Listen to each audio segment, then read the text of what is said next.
ధ్యానము నిజముగా ప్రజలకు సంతృప్తినిచ్చునా అనేది పబ్లిక్ క్వశ్చను. అయితే ఇది సత్యము. ధ్యానాన్ని మించింది లేదు ఈ ప్రపంచంలో. ప్రజలకు ఎన్ని ఆస్తులున్నాను, రాజకీయ నాయకులు కావచ్చు, సెక్రటరీలు కావచ్చు, ఈఎన్సీలు కావచ్చు, హెచ్ఓడీలు కావచ్చు, ధనికులు కావచ్చు, ఎవరైనా సరే ఎన్ని ఆస్తిపాస్తులు ఉన్నను, ఎన్ని పదవులు పోస్టులు ఉన్నను, పవర్స్, మ్యాన్మేడ్ పవర్స్ ఉన్నను, అవేమీ నిజమైన సంతృప్తిని ఇవ్వవు.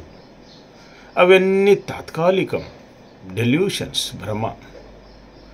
ఓన్లీ మెడిటేషన్ అంటే ధ్యానము మాత్రమే నిజమైన సంతృప్తినిచ్చును, సంతోషాన్నిచ్చును.